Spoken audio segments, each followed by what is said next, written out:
Bonjour et bienvenue. Et si on voyait l'apprentissage différemment? Si au lieu de mémoriser, on se mettait à construire? C'est exactement cette idée assez révolutionnaire en fait qu'on va explorer ensemble aujourd'hui, la théorie constructiviste. C'est parti. Voilà la question qui est vraiment au cœur de tout. Il faut s'imaginer l'esprit non pas comme une sorte de récipient vide qu'on viendrait remplir, mais plutôt comme un chantier en perpétuelle évolution. Chaque information, c'est une brique. Chaque expérience, c'est le ciment qui lie le tout. C'est ça, l'essence même du constructivisme. Bon alors concrètement, de quoi parle-t-on? Le constructivisme, c'est une véritable rupture avec les méthodes qu'on pourrait qualifier de traditionnelles. On passe à une approche de l'apprentissage qui est beaucoup plus active, beaucoup plus dynamique. Voici la définition formelle, mais regardons les mots-clés. Ce qui est important ici, c'est construire activement et à partir de leurs expériences. En gros, apprendre, ce n'est plus un acte passif où on reçoit de l'information, non, c'est un processus de création. Chacun construit sa propre carte du monde, sa propre compréhension, en se basant sur ce qu'il vit et sur ce qu'il sait déjà. Et comme tout grand projet, cette théorie a eu ses architectes, ses grands penseurs. Il y a notamment deux noms qui ressortent pour avoir posé les toutes premières fondations de cette nouvelle vision de l'éducation. D'un côté, on a Jean Piaget. Lui, il s'est vraiment penché sur les étapes du développement de l'enfant. Comment la compréhension se construit de l'intérieur, étape par étape. Et de l'autre côté, on a Lev Vygotsky. Lui, il a mis l'accent sur l'importance, mais l'importance cruciale des autres, de la culture, de l'interaction sociale. On ne construit pas le savoir tout seul dans son coin. Maintenant, entrons un peu plus dans le détail. Quels sont les plans directeurs de cette théorie? Autrement dit, comment ça marche, cette fameuse construction de la connaissance? Il y a des principes clés qui la guident. En fait, on peut voir ça comme un cycle en 3 temps. D'abord, on réveille ce qu'on sait déjà. C'est le point de départ. Ensuite, deuxième étape, on se confronte à la nouveauté, on interagit avec, on essaie de créer des ponts avec l'ancien.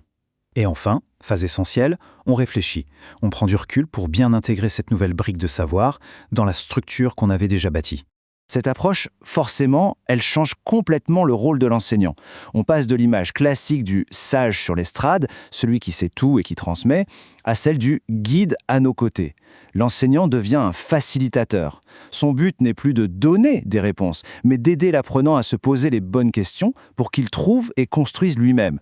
D'accord, alors on a vu les plans, la théorie, mais sur le terrain, dans une salle de classe, ça ressemble à quoi? Comment est-ce que ces grandes idées prennent vie?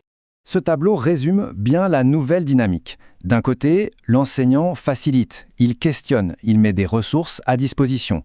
De l'autre, l'élève, il n'est plus du tout passif. Il doit participer, collaborer, explorer.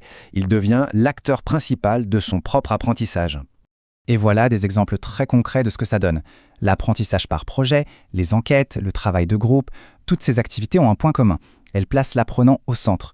On apprend en faisant, en se confrontant à de vrais problèmes, pas juste en écoutant passivement une leçon. Bon, on arrive à la question finale, mais peut-être la plus importante. Au fond, pourquoi tout ça est si essentiel? Quel est l'impact de cette approche, pas seulement sur l'école, mais sur la vie en général?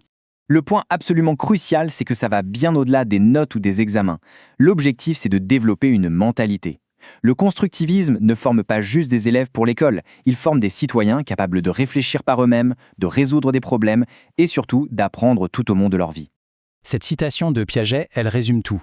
L'idée, ce n'est pas de former des gens pour qu'ils répètent ce qui a déjà été fait, mais de leur donner les outils pour qu'ils puissent innover, créer, bref, construire le monde de demain. Et tout cela nous ramène à une interrogation fondamentale, surtout aujourd'hui. Dans un monde où l'information est partout, tout le temps, la vraie compétence, ce n'est plus de savoir la trouver, mais de savoir quoi en faire, de savoir la construire. Alors la question reste ouverte pour chacun d'entre nous. Comment on fait au quotidien pour être les architectes de notre propre savoir ?